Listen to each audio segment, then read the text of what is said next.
Alors attention de pas trop taper. Ah.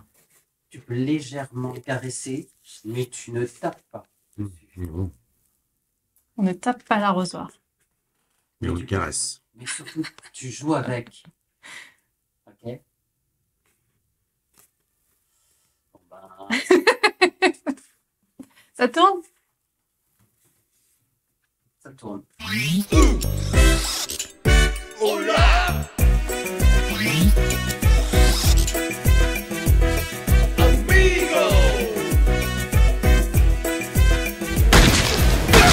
Salut Patrice, qu'est-ce que t'as là?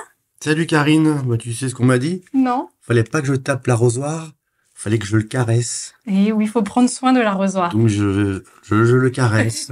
C'est très Et bien. je ne tape pas. Et non, sinon, Voilà. ça fait du bruit dans le micro.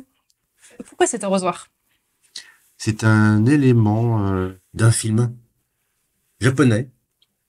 Alors le cinéma japonais, on parle avec Extralucide, à travers notre campagne que nous avons fait sur Kiss Kiss, avec Freeze Me, avec... Gappa aussi. Et avec... Onimanji. oui. Samurai Ninja Onimanji. La Kika Company ressuscite Samurai Onimanji qui avait été un peu cryogénisé ou conservé dans une urne funéraire. Plusieurs siècles plus tard, il est ramené à la vie par cette compagnie d'assassins en fait pour contrer la compagnie de tueurs à gages, Oui. assassins rivales de la Kika.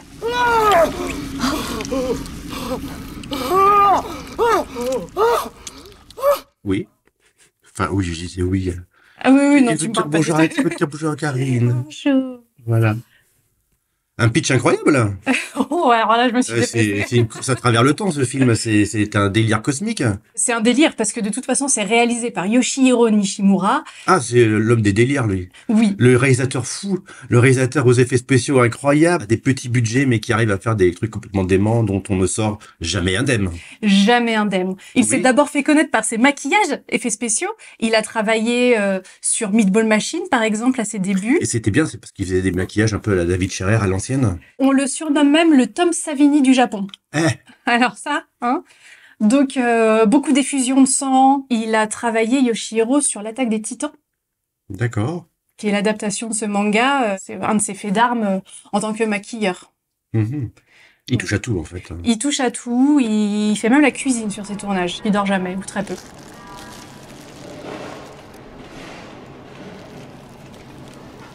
Et il s'inscrit dans le genre qu'on appelle le splatter movie. Ouais, ça va dans tous les sens, quoi. Ça explose, splatter, splash. Sur ses tournages, il utilise plusieurs tonnes de faux sang. Ouais, quand même. Et c'est un sacré budget, du coup. Pour le sang. Juste pour le sang. Il a un budget sang, quoi. Il a un budget sang. Un gros budget sang. T'entends, mon petit? Il a un gros budget sang. Oui.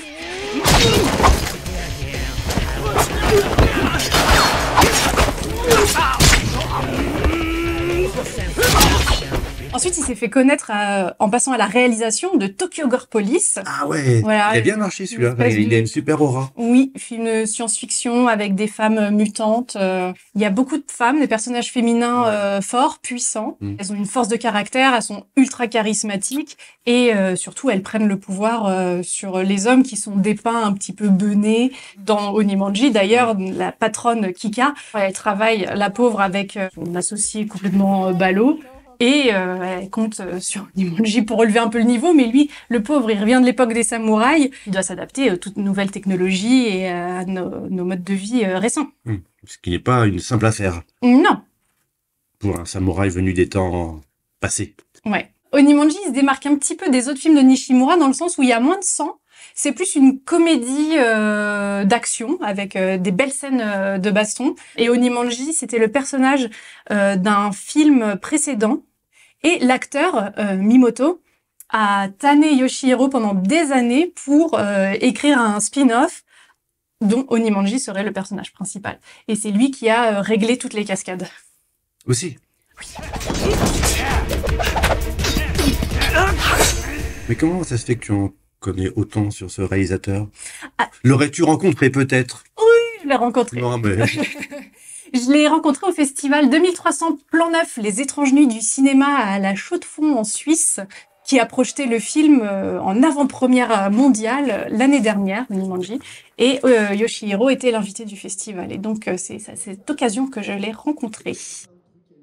Il veut dire bonjour. Bonjour, dis bonjour, oui. Et j'aimerais bien le rencontrer, moi. Tu peux me faire ce miracle-là. Je veux rencontrer Nishimura. Ton souhait va être exaucé. Ah. Puisque Az l'épouvantail organise le festival Cinéma Interdit au mois de juin prochain. Et Onimanji sera projeté en présence de Yoshihiro et d'une partie de l'équipe de son film. On fait tout pour que le Blu-ray soit prêt à ce moment-là pour qu'il puisse venir vous le dédicacer à l'occasion d'une séance de signature à Metaluna Store. Ça promet un sacré moment avec monsieur Nishimura parce qu'il paraît qu'il est quand même un peu dingue, on va dire. Oui, oui, on passe toujours un super moment avec Yoshihiro. Et il y aura également Sharp qui s'est occupé de l'illustration originale de notre Blu-ray et qui participe également au bonus. Donc, Az l'épouvantail, Sharp, Metaluna, c'est un vrai univers, là, que tu nous prépares, que tu nous annonces, que tu nous décris. J'aime bien qu'on entre un petit peu dans cette folie nippone.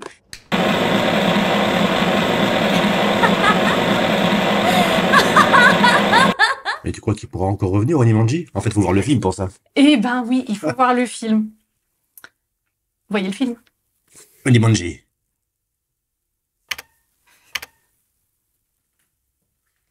Vous avez dit tout ce que vous aviez à dire. Oh, putain. Je sais pas, t'as des trucs à rajouter. J'ai surtout fait ce que je devais faire.